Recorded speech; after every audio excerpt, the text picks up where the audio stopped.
Bonjour à tous et bienvenue à Moscou. Alors comme vous pouvez le constater, je ne suis pas tout seul. Bonjour David. Bonjour.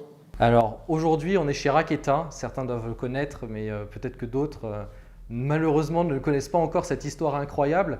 Raketa c'est quoi? Ce sont des montres russes qui sont, moi je trouve incroyables. Et on va vous raconter l'histoire de Raketa avec David, donc, qui est directeur. Pourquoi la Russie? La question habituelle qu'on pose à tout étranger en Russie par ailleurs. J'ai découvert la Russie quand j'ai décidé de faire la coopération en Russie. C'est pour ne pas... à l'époque, il y avait le service militaire en France. Soit on pouvait faire un service alternatif en travaillant pour une société française à l'étranger. Et j'ai choisi de travailler pour un cabinet français à Moscou. Et c'est comme ça que j'ai découvert la Russie. Et quand mon service national, la coopération s'est terminé, j'ai tellement aimé vivre ici que j'ai décidé de rester. Et c'était en quelle année ça? C'était en 99. Ok. 99. Donc je suis quand même rentré en France pour passer mon barreau. Et ensuite, quelques années plus tard, je suis revenu en Russie de manière définitive. Donc ça fait maintenant 17 ans que j'habite en Russie. Oui, et donc la différence de la Russie de l'époque avec celle de maintenant, Oh, il a beaucoup changé. Énormément c'était en changé. particulier Moscou ou... J'ai toujours vécu à Moscou. Oui. Donc quelles sont les grosses différences que tu as remarquées depuis 17 ans? Enfin, un peu plus même. Tout a changé en mieux. Moscou s'est embelli, beaucoup moins de circulation qu'avant. Oui, enfin, sauf aujourd'hui. Oui, j'ai eu un peu de retard à cause des embouteillages. Non, mais de manière générale, il y a beaucoup moins de circulation qu'avant. Avant, c'était un cauchemar. C'est une ville qui est très moderne, très bien informatisée, des services pour la vie quotidienne qui sont d'une qualité très élevée, une sécurité incroyable. Ma femme peut rentrer à 1h du matin après un dîner avec des copines et j'ai aucun souci. Mes enfants peuvent se promener jusqu'à 11h du soir et j'ai aucun souci non plus. Voilà, donc une qualité de vie qui est très importante. Alors du coup, comment tu en es venu à venir jusqu'à Raketa, racheter Raketa, cette marque qui était, comme tu vas nous le dire, quand même au tout début pas extrêmement développée. Non, alors j'ai travaillé pour des grands groupes industriels russes, mais j'ai toujours eu envie de faire quelque chose de plus intéressant que ça. Et j'ai toujours été étonné qu'un pays comme la Russie, qui a une telle histoire, une telle culture, a beaucoup de savoir-faire, n'ait pas de marque de luxe ou haut de gamme. C'est-à-dire qu'elle a tout le potentiel pour l'avoir, comme la France. La France a des marques comme Louis Vuitton, Hermès, Dior, et elles sont toutes basées sur un héritage, une culture, un savoir-faire. La Russie a tout ça, mais n'a pas de marque. Et ça s'explique pour des raisons historiques. L'histoire de la Russie est très destructrice de marques. Il y a des révolutions, il y a des perestroïkas, il y a des changements de régime, il y a des guerres mondiales. Mais le potentiel existe. Et je me suis toujours dit, ce serait vraiment cool de repositionner une vieille marque soviétique et d'essayer de l'exporter. Et je ne pensais pas nécessairement aux montres, donc j'ai commencé à chercher quelle vieille marque soviétique pourrait être intéressante en termes de repositionnement et de distribution. Et j'ai remarqué que beaucoup de copains à moi, français, anglais, qui venaient me visiter en Russie, voulaient acheter des montres soviétiques. Et donc je me suis dit, il y a un truc autour des montres soviétiques. J'ai découvert que la Russie avait une incroyable histoire horlogère et qu'à l'époque, il y avait beaucoup de manufactures horlogères gigantesques. La plupart d'entre elles avaient disparu parce qu'elles n'ont pas survécu à la perestroïka aux années 90, qui était vraiment terrible, et qu'il en restait une à Saint-Pétersbourg qui s'appelait Raketa. J'ai pris l'avion, j'ai découvert un truc incroyable, une manufacture avec 300 ans d'histoire, complètement verticalement intégrée, qui produisait quasiment tout sous son toit, ce qui est très rare. Hein. 95% des marques suisses que tu connais ne produisent quasiment rien ou rien du tout. C'est juste horriblement compliqué de produire des montres mécaniques. Et donc la plupart des marques suisses que tu connais, elles achètent leurs mouvements, elles achètent leurs boîtiers et au mieux, elles assemblent ça. Et souvent même, elles outsourcent l'assemblage. Et je me suis dit, c'est incroyable ça. Et c'était vraiment à l'abandon. Il ne restait plus qu'une trentaine de vieux horlogers qui travaillaient vraiment pour la passion horlogère. Et je me suis dit, waouh, c'est vraiment intéressant, il y a un truc à faire. Et donc, on ne peut même pas dire que je l'ai racheté, j'ai juste ramassé, ça traînait par terre, je l'ai ramassé. Donc ça fait 10 ans qu'on est toujours en train de relancer, moderniser, repositionner Raketa. Parce qu'on voit même tu as été il y a quelques jours à Saint-Pétersbourg et tu avais fait participer à la conférence justement des produits fabriqués en Russie. Justement, je pense que le gouvernement russe doit être fier de personnes comme toi qui arrivent et qui repositionnent une marque qui était quasiment détruite à quelque chose qui commence à être international, parce que le luxe russe n'est pas connu. On va dire, c'est pas vraiment commun. Non, mais à mon avis, il n'y a qu'un étranger qui aurait pu se lancer dans un tel projet parce que les Russes sont assez complexés. Ils ont toujours l'impression que c'est mieux à l'étranger et qu'eux, ils font moins bien. Donc il fallait vraiment avoir une vision que ce serait possible un jour qu'une marque de montre russe soit au même niveau que des marques suisses, au même positionnement. Et ça, c'est, je dirais, le plus grand avantage que nous, on a en tant qu'étrangers, c'est que... On n'a pas la même vision du tout. On peut y croire à ça. Les Russes ont plus de mal. Donc, les Russes sont assez étonnés par notre réussite, surtout dans le contexte actuel. Ils sont étonnés qu'on continue à vendre à l'étranger, par exemple. Et je leur explique que les montres n'ont rien à voir avec la politique. Ceux qui aiment les montres à l'étranger sont d'ailleurs beaucoup d'amateurs de montres ou des journalistes horlogers me disent c'est fantastique que malgré ce qui se passe, vous continuez à produire et à faire des belles montres parce que le monde horloger international serait beaucoup plus pauvre s'il n'y avait pas de marque russe. Parce qu'en fait, il y a très peu de pays qui font des montres mécaniques. Il y a la Suisse, l'Allemagne, le Japon, la Russie, et en gros, c'est à peu près tout. Et donc, les montres russes ont une gueule qui est différente, ont une histoire qui est différente, ont un esprit qui est différent, et ça enrichit énormément le monde horloger. Et au niveau de l'histoire de Raketa, justement, comment s'est construit l'usine de base? Donc, tu nous as dit il y a 300 ans, mais ça veut dire qu'à l'époque impériale, ils avaient déjà cette volonté de faire... La manufacture a été fondée par l'empereur Pierre le Grand. On a même l'acte de fondation signé par Pierre le Grand. Ce qui est classe, il faut le dire. C'est vraiment classe. Et la manufacture jusqu'à la Révolution, jusqu'en 1917, a toujours appartenu aux empereurs. Donc c'était un positionnement extrêmement de luxe. À la Révolution, évidemment... Ils faisaient des montres à l'époque? Non, ils ne faisaient pas des montres, ils faisaient des objets en pierres précieuses, semi-précieuses, des grands vases, des colonnes, des tables en mosaïque. Et c'était que des objets qu'on ne pouvait pas acheter. Ils étaient produits sur instruction des empereurs comme des cadeaux diplomatiques ou des distinctions. À la Révolution, ils se sont adaptés à la nouvelle économie, donc produire non plus pour les élites, mais pour le peuple. Donc ils savaient tailler la pierre, donc ils ont commencé à faire des pierres de précision en rubis pour l'industrie horlogère soviétique, parce que dans toutes les montres, il y a des mécaniques, il y a des pierres en rubis. Là, je porte à mon poignet 24 pierres en rubis. C'est technologiquement nécessaire d'avoir dans un mouvement mécanique des pierres en rubis. Toutes les montres, même suisses, ont des pierres en rubis. Donc ils ont commencé à faire des pierres en rubis parce que plus personne ne voulait des vases en malachite. Voilà.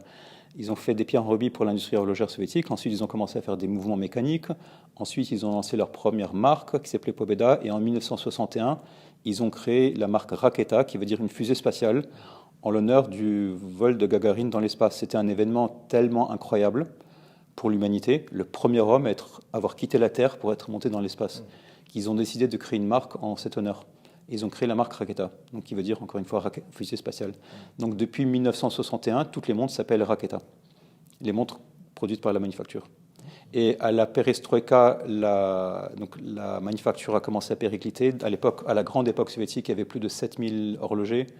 Ils produisaient plus de 5 millions de montres mécaniques par an, ce qui est énorme. Et quand j'ai visité la première fois Raketa il y a un peu plus de 10 ans, il ne restait plus qu'une trentaine de très très vieux horlogers qui juste par enthousiasme et par passion et par amour de leur métier, continuent à venir tout le jour à la manufacture. Et eux, c'est vraiment des héros à qui il faudrait dresser un monument parce qu'ils ont sauvé l'industrie horlogère russe. Parce que s'ils n'avaient pas continué à venir, je ne suis même pas sûr qu'ils étaient payés d'ailleurs. Oui, puis à l'époque, ça ne devait pas être non plus être... Et nous, on les garde le plus longtemps possible parce qu'ils ont un savoir-faire incroyable qui continue à transmettre tous les jours à nos jeunes horlogers. Parce qu'il n'y a plus d'école horlogère en Russie. Donc nous, on a recruté beaucoup de jeunes. Donc maintenant, il y a 130 personnes à la manufacture et on doit les former. Donc on les forme nous-mêmes en interne. On a créé notre propre école d'horlogerie et on garde tous ces vieux spécialistes le plus longtemps possible parce qu'ils ont un savoir-faire, un bagage incroyable. Et justement, au niveau des technologies utilisées, donc tu me parles que les Suisses en particulier achètent un peu partout pour les assembler grosso modo eux-mêmes, mais comment ça se passe là-bas à Saint-Pétersbourg? Alors, nous, on a hérité d'une manufacture qui était complètement verticalement intégrée. Ils faisaient quasiment tout en interne, ce qui est vraiment incroyable. C'est du niveau de Rolex. Voilà. Rolex fait tout, quasiment tout en interne. Donc nous, on a gardé ça, pas parce que je voulais garder ça, mais acheter des composants en Suisse, c'est beaucoup trop cher. Acheter des mouvements suisses ou japonais, pour moi, c'était un non-sens total, parce que dans l'ADN de Raketa, évidemment, c'est une montre russe, donc il doit être produite en Russie. Donc on a continué à quasiment tout produire en interne. Donc 90% de ce que je porte au poignet, on le produit nous-mêmes en interne. Et ce qu'on ne produit pas en interne, on essaie de l'acheter en Russie. Par exemple, les bracelets en cuir, on les achète en Russie, on les fait en Russie. Ce n'est pas nous qui les faisons. Oui, vous êtes sur le mécanisme, etc. Voilà. Et ce qui est vraiment unique, c'est que notamment dans toutes les montres Raketa, il y a un mouvement mécanique qui ne ressemble à aucun mouvement suisse et qu'on ne trouve que dans des Raketa. C'est-à-dire qu'il y a aucune autre. On fait notre propre mouvement pour notre propre marque. C'est quelque chose de très, très, très, très unique. Et sinon, d'autres spécificités de Raketa, je vois que c'est écrit 0 par exemple. Oui, alors on a mis beaucoup de temps à comprendre quel design on devait suivre. C'était un design qui devait plaire et aux Russes et aux étrangers. Et le problème, c'est qu'ils ont des points de vue qui sont très très différents sur la marque Raketa. Par exemple, et donc ça, là je porte le modèle le plus classique de Raketa, qui n'est pas du tout classique dans le sens suisse du terme. Mais c'est notre design classique à nous, avec des chiffres assez gros, assez un peu agressifs, et surtout à la place d'un 12, chez Raketa, il y a toujours un 0. Dans toutes les montres du monde, il y a toujours un 12 en haut du cadran. Chez Raketa, il y a un 0. Et ça, c'est pas nous qui l'avons inventé, c'est un design qui remonte à l'époque soviétique. Et je demandais un jour à un vieil horloger, mais d'où vous est venue l'idée de mettre un 0 à la place d'un 12 ? Et sa réponse m'a juste surpris, et ils m'ont dit... c'est plus logique, le temps commence à 0. Vous ne comptez pas 12, 1, 2, 3, 4, 5, on compte 0, 1, 2, 3, 4, 5. Tout recommence à 0, donc c'est quasiment une philosophie du temps, mais qui est très logique. C'est beaucoup plus logique que le temps recommence à 0 qu'à 12. Et on a des montres 24 heures. À la place d'avoir 12 heures, on a aussi des montres 24 heures. C'est des montres spécialisées pour des cosmonautes, pour des sous-mariniers, des explorateurs polaires qui ont besoin d'un cadran 24 heures pour distinguer le jour de la nuit. On a aussi des montres avec un mouvement, avec des aiguilles qui vont dans le sens inverse des aiguilles d'une montre. Ça, c'est une complication incroyable qu'on est les seuls à faire au monde, que j'ai découvert dans les archives, dans les tiroirs, dans les archives de la manufacture.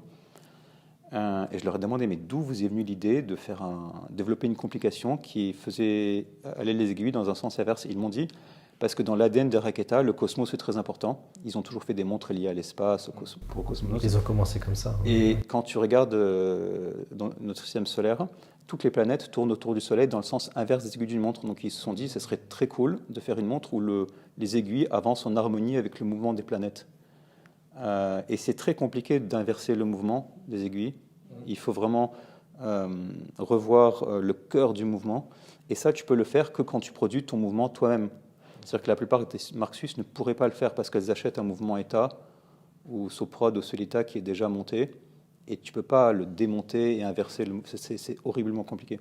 Donc ça, c'est notre force. De tout complexifier. Non, c'est notre force qu'on produit chacun de ses composants en interne. C'est-à-dire qu'on est capable de changer quelque chose s'il le faut, même dans le cœur du mouvement. Et surtout, on est capable de décorer les composants de manière assez incroyable parce que c'est nous-mêmes qui les produisons. La décoration des composants se fait avant assemblage. Donc nous, on a une liberté de décoration qui est assez incroyable. Et sinon aussi par rapport aux personnes qui achètent des Raketa. Bon, il y a sûrement de Russes, encore plus de patriotisme d'ailleurs depuis 2022. Mais par exemple, est-ce qu'il y a beaucoup de Français qui achètent des Raketa qui se procurent ? Oui, la France est un très gros marché pour nous, parce que de manière générale, les Français sont assez francophiles. Alors si on met la politique à part, de manière générale, les Français sont francophiles. Et en dehors de Russie, la France reste notre premier marché. Il y a beaucoup d'amateurs de Raketa en France. Il y a des magasins là-bas ? On a des magasins en France. On est distribué par Internet aussi en France. Le lien va être en description, bien évidemment. Toutes nos montres sont livrées en 2 jours par DHL. Donc c'est assez... la France, il y a beaucoup de collectionneurs de Raketa en France. Je vous invite bien évidemment du coup à regarder le site web qui va être en description avec toutes les montres exceptionnelles. Donc là, je t'ai montré, je portais la Big Zero, c'est la montre la plus classique. à l'arrière, on montre toujours le mouvement. Donc tu vois une super décoration à l'arrière avec le mouvement raqueta. Là, sur mon autre poignet, je porte toujours deux montres parce que c'est toujours plus pratique quand je vois des gens. C'est la montre qui va à rebours. Donc tu mets 2 jours à comprendre comment lire l'heure. Mais une fois que tu t'es habitué, c'est comme conduire en Angleterre ou sur le continent. Sur le continent. Ouais, après, tu t'habitues. Voilà. Donc ça, c'est une montre très cool parce que tu la portes à un dîner, tu demandes à ton voisin est-ce que tu sais lire l'heure. Il dit évidemment je sais lire l'heure, tu le montres et puis il commence à devenir tout rouge, il n'arrive pas à comprendre. Et là tu commences à raconter l'histoire, pourquoi c'est comme ça. Et c'est un peu ça les montres. La plupart des gens n'achètent plus les montres pour lire l'heure. Juste les téléphones. Ils achètent les montres pour l'émotion que la montre procure et toutes les raquetas ont une histoire très forte à raconter. Que ce soit l'histoire justement du cosmos, des sous-mariniers, l'art avant-gardiste, le design soviétique. Il y a beaucoup de choses à raconter et c'est un peu ce que les gens aiment dans Raketa, c'est ce côté authentique, manufacture et un storytelling qui est très authentique. C'est-à-dire qu'on n'invente rien quand je dis que les Raketas on fait des montres pour Cosmos qui ont été dans l'espace. Les Raketas sont aujourd'hui, à l'instant où on parle, portés dans la Station spatiale internationale par des cosmonautes russes. C'est classe. On n'invente pas. Et les gens vraiment apprécient ce côté authentique, très différent. Voilà. Si ça dit, on peut aller à notre boutique qui est sur la Tverskaya, qui est à 2 pas d'ici, et comme ça, on pourra toucher un peu des montres et je te montrerai un peu à quoi ressemble le concept, le monde Raketa. Avec grand plaisir, on va y aller maintenant. Alors du coup, on n'est pas encore arrivé dans la boutique, mais on voit ça, une montre assez particulière. Est-ce que tu peux nous en parler, s'il te plaît? Alors ça, c'est une montre qui s'appelle la manufacture impériale de Pitergov. C'était le nom de notre manufacture jusqu'à la révolution bolchevique. Parce que Raketa, c'est une marque soviétique et post-soviétique. Donc quand on parle de Raketa, on ne parle pas de l'histoire impériale. Et pourtant, notre manufacture a 200 ans d'histoire impériale. Et je me suis toujours dit que ce serait vraiment intéressant de relancer la marque de l'époque soviétique, qui était manufacture impériale de Pitergov.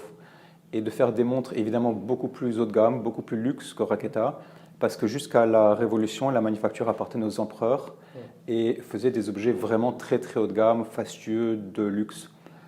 Donc on a relancé cette marque sous forme d'une montre en or, avec un boîtier en or, avec des pierres semi-précieuses.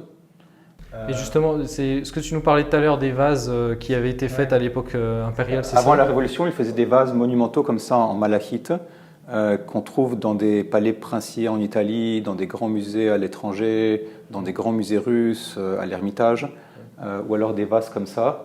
Et on utilise exactement la même pierre dans notre montre. Donc c'est une montre assez originale avec un anneau en pierre qui tient le mouvement dans le boîtier. Donc c'est des montres très très très de luxe avec un niveau de qualité de décoration absolument incroyable. Est-ce qu'on peut la voir, celle-ci? Bien sûr. Qui c'est qui achète ça, par exemple? Des personnes, des politiques, des hommes d'affaires russes? C'est une montre qui est achetée aujourd'hui par des gens assez fortunés en Russie et au Moyen-Orient. Okay. C'est une montre qu'on n'a pas encore lancée en Europe, mais un jour on va le faire. Donc celle-ci, oui, c'est... Donc c'est une montre avec une pierre en lapis lazuli, qui est une pierre considérée comme des dieux, une très belle pierre, avec un très beau mouvement décoré à l'arrière. Même comment on appelle ça, une sorte... Ça, c'est la couronne impériale, c'est aussi une boucle en or. Ouais, et à l'arrière, tu vois la masse oscillante, qui est aussi en or, gravée à la main sous forme d'aigle à 2 têtes, qui est le symbole de la Russie impériale. Ouais. Incroyable. 300 ans en plus. Ouais. Donc là, il y a vraiment 300 ans d'histoire impériale. C'est une montre absolument magnifique. Donc ça, c'est notre magasin à Raketa, tu vois, qui est là, et au fond, tu vois le Kremlin. Ah oui, on est vraiment à 3 minutes à pied du Kremlin, c'est de la place rouge, donc c'est vraiment un super emplacement. Bah, on va y aller. Vas-y. Vas-y, je t'en prie. Donc ça, c'est notre Big Zero que j'ai déjà montré dans notre studio créatif. C'est vraiment le design qui est intéressant, design de l'époque soviétique, qu'on a remodernisé un peu dans un nouveau boîtier avec un fond qui est ouvert, une super décoration du mouvement à l'arrière. J'adore ça. Personnellement, j'adore ça. Ouais.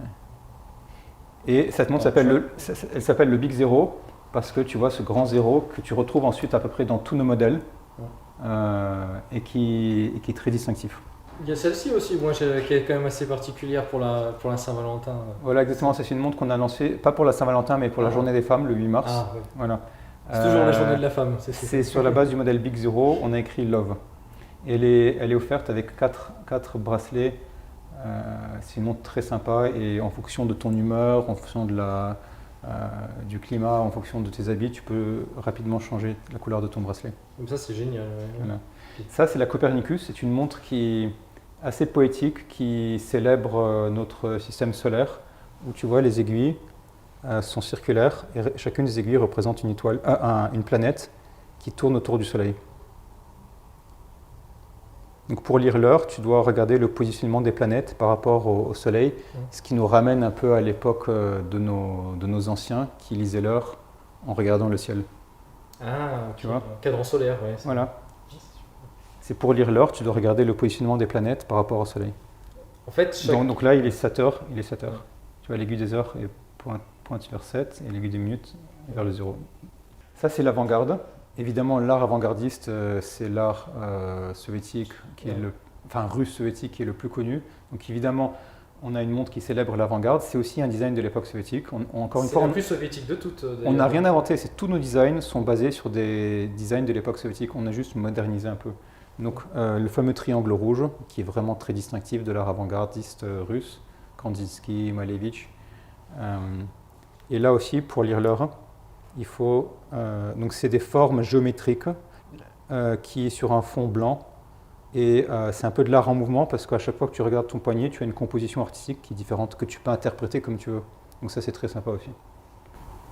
C'est une que je trouve quand même assez. Qui mélange le côté russe et le côté soviétique.